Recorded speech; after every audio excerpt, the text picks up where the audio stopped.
In this live self-defense class, I'm going to show you how you can defend yourself with your walking cane, self-defense cane, tactical cane, any kind of cane that you have.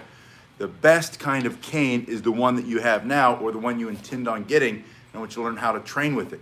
So using your walking cane or your self-defense cane, put it in your hand with your palm up. You always are going to warm your body up to stay safe from injury during these workouts. We're going to talk self-defense with cane, close quarters combat today. So I'm going to show you what happens if they sneak up behind you, what happens when you're sitting in the chair, what happens when they have something like this, the knife. Street fight self-defense, we talk a lot about what happens when the opponent has a knife or when the bad guy has a knife, your attacker. And I like to show this almost every time. And basic idea here is that even if they have the knife, which is very frightening, for good reason, you should be frightened, you still have the advantage of distance. And with a hard, fast, powerful strike and explosive moves, you can destroy the opponent, even if they have that knife. Good morning, T. It's good to see you. Good morning, everybody else. But I want you to always start with this basic, simple warm-up. We're going to talk about it. Hello from India. I had planned on going to India this year. My goal was this year, 2020, in India, teaching bow staff and walking cane self-defense. And then COVID hit. Next year, we're going to go India next year. And I want to go everywhere. I want to see everything I can. I also want to go to Bangladesh, returning over and coming back, in and out. I see that India is the true birthplace of the Asian martial arts. Dharma Buddha went to the Shaolin Temple and taught the monks there. But the Indian martial arts, Silambam, Kiryapati, all those different styles, the Gurkhas have, I think it's called Gakta or maybe something like that. Anyway, they have great martial arts in India, so welcome. Anyway, back and forth. And when you do this motion, just think about slapping like across the face with an open hand and coming back, that backhand strike, those big bony parts. We're going to come across and back. No, and I'll tell you why. It's unnecessary. The tonfa is powerful enough as it is. Let me show you a basic move. The tonfa is a handle with a stick. It happens to be in the middle and there's a little there. But if you even have this, I'm going to lose my knife. From here, being able to strike, you don't have to penetrate the body. You just have to have all your force concentrated coming in this motion. And that's what we're talking about since you brought up tonfa. It's a good segue into what we're talking about today, which is close quarters combat. So we're going to talk about all those motions, what to do when they're in your face, they're on your back, you're sitting in the chair, and they come up, and before you can get out of your chair, or maybe you're stuck in a chair, or you're sitting in the chair, they come up behind you, how to strike them and knock them off, about that kind of stuff. So you're warming up here, going back and forth, and this is going to increase the strength in your core muscles. And when you get your core muscles stronger and stronger, you're going to be able to defend yourself better and faster. Oh, we're also going to talk about my favorite cane, which is this everyday carry cane.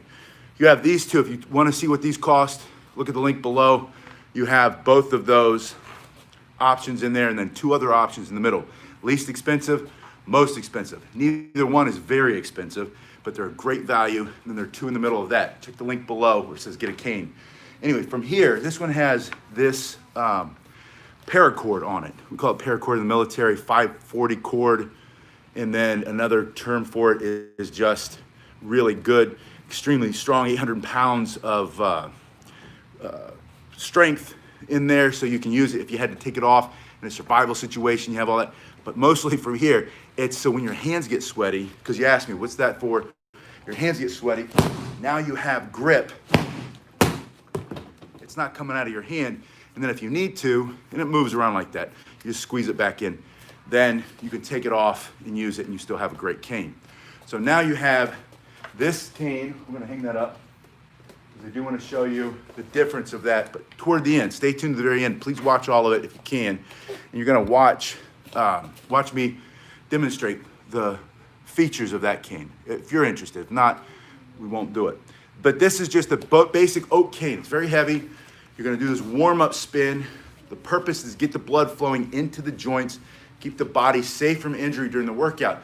Because this is a self-defense workout, I want you to, when you strike, be going in with full speed, full power every single strike so that you can really, good, you can really, I'm glad you're training with that today, but you're gonna get your heart rate up, and you're also gonna hit with full force, full power. You need to know what that feels like in the training before you need it in a real life situation. Life or death scenario should not be the first time you've gone 100% full power, full speed, full intensity.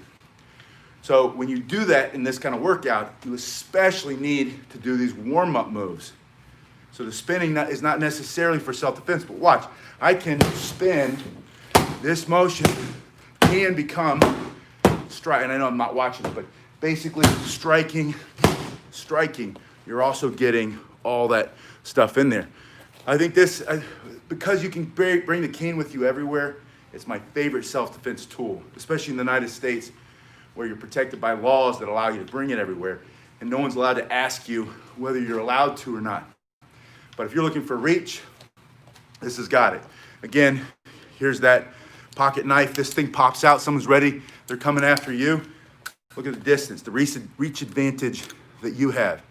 If they have this and you have nothing, they have an advantage, right? Because this is gonna slice, cut, you're gonna bleed, you're gonna lose, they're gonna cut through that tendon, nerves, muscle, all that's true. Even if you know what you're doing with this, most great people who know how to take away a knife for real, knife fighters will tell you that you're still gonna get cut. You're gonna get cut a lot. You still might get stabbed. Cut is a slice, stab goes in. You're still gonna have some horrific injuries if someone pulls a knife. But they pull that knife and they have this. Yeah, I love Joe's staff too. But a lot of this is based on the Joe or the Hondo or the Kali stick. If you look at the Filipino, Indonesian martial arts, Kali, Salat, Eskrima. So you have Arnis, that's the other one I was looking for. But you have this length, right? He's got the knife. You've got distance on your side. You've been fighting away to keep them back. Then if they do come close, you now have blocking motions. You can block up, and then come through. You can switch it back to the other side. You have this big knuckle. I like to think of it as a big knuckle popping out. You can hook them in the head, up into the body, right? Coming straight in. If it's in your front hand, you just go straight into the face. So you're warmed up. Keep getting back on track because I want to talk about close quarters, because you keep asking me specifically what happens if you're in a small room or you're on the bus or the train and you're caught sitting in your seat when they come in. I'm going to bring you down a little bit. Good. Yeah, that's going to be a little bit heavier, right? I love my aluminum staffs too. They're definitely a little bit heavier. So the first thing I want to talk about is you're sitting in your chair. So I'm going to just sit down, make sure I have a little bit of room behind me, because I want you to see. Hold on, let me give you a little bit better, more room so you can see more of what's happening in this chair. So maybe go back a little. So you can see I'm just sitting in the chair. Say you're sitting at the bus stop. I'm gonna move that to the side. Sitting, waiting for the bus, on the subway, waiting for the train. Or you're on the bus, you're on the train, you're on a plane. You have your cane in this position. From here, you can pop this up. You can create this distance very quickly. Striking straight forward, hooking to the body, using this part, coming across and ripping. See that hook? There's a little bevel there. You rip that through and it's gonna catch. And it's gonna catch on muscle, it's gonna catch on tendons, it's gonna catch on loose flesh, it's gonna catch that nose and pull it halfway off. So it's very effective, even at a close range. But this basic idea of pushing from here to here, straight into the face, hooking to the side of that head, to the face, the eyes, the jaw, and it doesn't have to hit as hard as you do. Maybe with this, you have this distance strike. That's an extremely powerful strike that's gonna shatter bone. You don't necessarily need to shatter any bones here when you're going right into the nose, into the eyes, into the teeth, knocking the teeth down their throat, literally, in through the throat, to the side of the neck, to the side of the head, because you're at this close range, close quarters combat, and then you have this hook there, you follow through by bringing it back, and again, that hook, which is hard, it's a hard wood, it's oak, it's just gonna rip, rip, rip, and then again, more stuff coming through here. It's all effective. So we're talking about that first, but I want to show you that warm-up spin that we do while we're standing can be done seated too. So let's say you're in a wheelchair, you're not as ambulatory, you haven't been ambulatory for a long time, meaning you just can't walk around like you used to.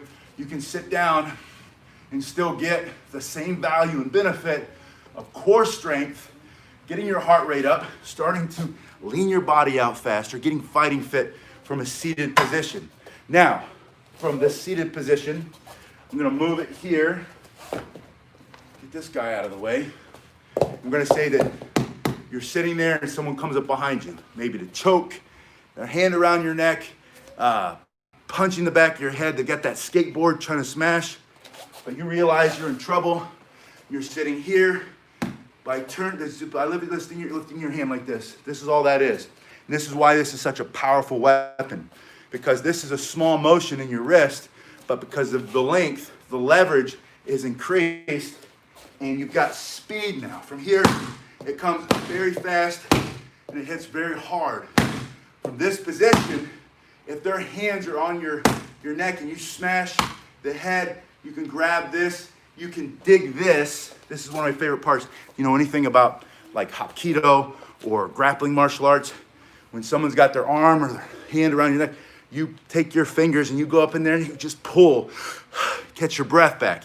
Now you have something even better. You have this hook that goes in there. You put that on his arm. You can get your breath back.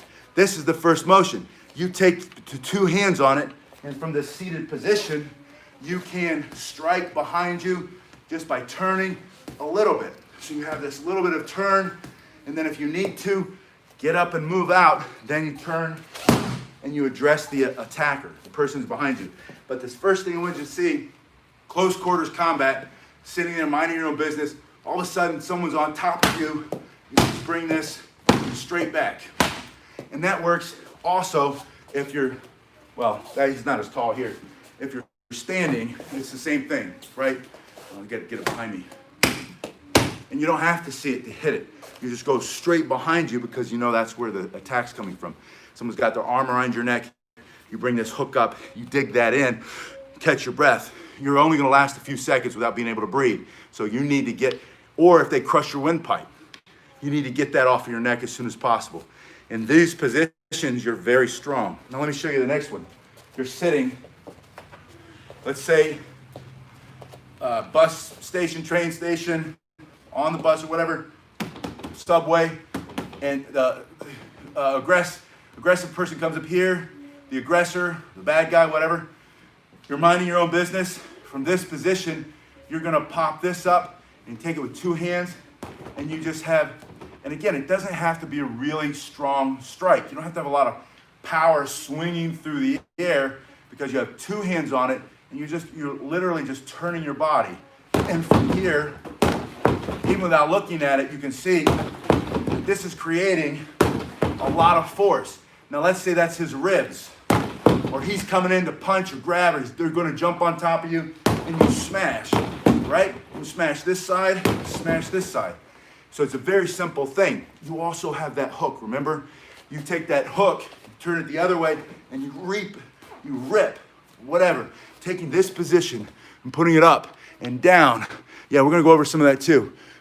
Pulling that straight down on these muscles up there in the back, all those nerves in there, muscle, bone, whatever it is. You don't even have to hook the neck. We're not hooking the neck and doing some fancy Hapkido cane, which is good stuff, it's awesome. But I want you to know how to use big, simple motions to always defend yourself. I don't want you to have to learn all the small circle jiu-jitsu and all there's nothing wrong with that. It's all good stuff, I love it. But that's, for me, that's aesthetics of martial arts. That's the beauty of martial arts, right? That's esoteric. I want practical. I want what's gonna shatter bones and get that guy off of me as fast as I can. Also in this position, you can now block, right?